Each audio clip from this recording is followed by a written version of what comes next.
one scholar said years ago that if every single human being really practices the religion that they believe in, then there will be no war, there will only be peace. And that is why we're in such an extremely critical situation in the world today, probably more than at any other time in the history of humanity. And this is no time for Muslims especially to say what we call we play politics. And this is a time for self-searching. We know many of us are asking the question, who do we vote for? The answer is very simple. You vote for that party that is closest to the deen of Allah subhanahu wa ta'ala. That is presenting me and you, excuse me, to that which is based upon the Quran and Sunnah, which is the closest to that, the absolute closest.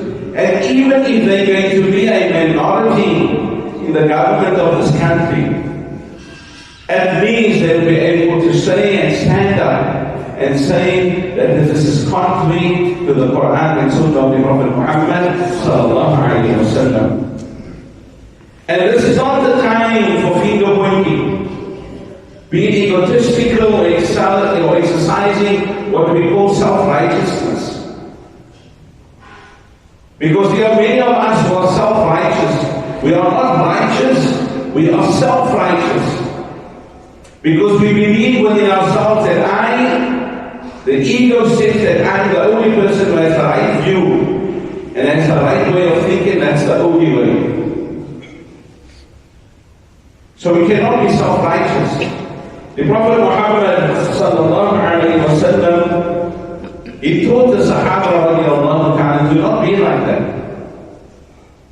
He said, Allah says in the Quran, فَلَا تُزَكُّوا أَنفُسَكُمْ وَأَعْلَمُ بِمَنِ اتَّقَى.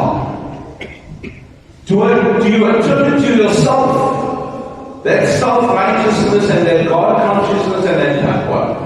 Allah says in the Quran clearly you don't have that right. Let Allah subhanahu wa ta'ala be the one who judges that. And this is the time for humility, self-respect, introspection, self-reflection, and also spiritual bonding for the sake of humanity.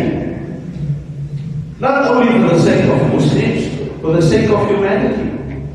Because remember, Allah subhanahu wa ta'ala says in the Quran, كُنْتُمْ خَيْرَ أُمَّةٍ أُخْرِجَتْ لِلنَّاسِ, that you are the best, that ummah that Allah speaks about, you are the best of people that Allah has evolved so that you may give that guidance to humanity.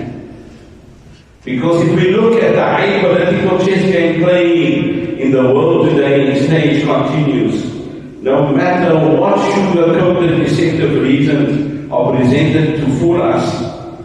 Therefore, there is no time to side with parties or personalities, religious or political. This is the time to side with truth and justice. With truth and justice. This is the time. And this is the time of looking inward to our own spiritual mirrors.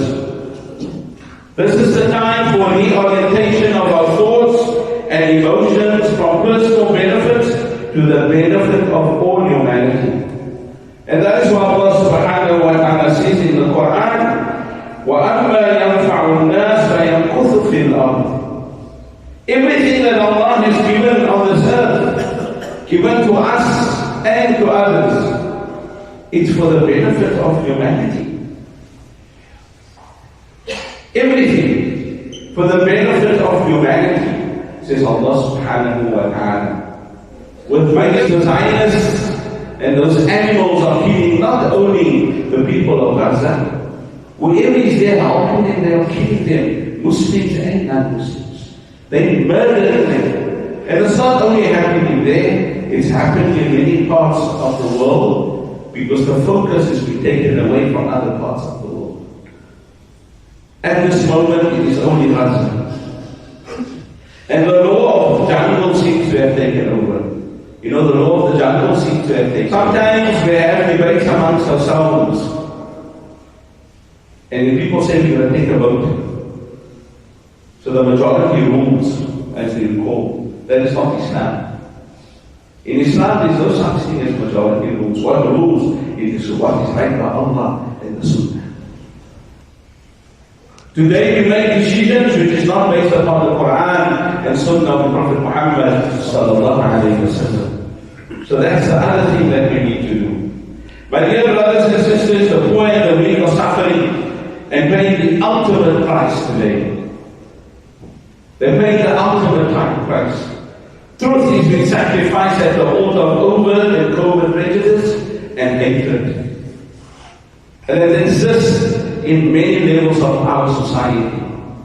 Prejudice, racism, hatred. It's uncanny that a Muslim can hate another Muslim.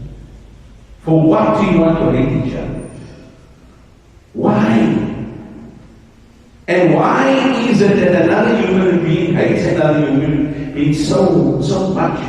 Because you must remember, as much as we hate was probably the Zionists, not all Jews are Zionists.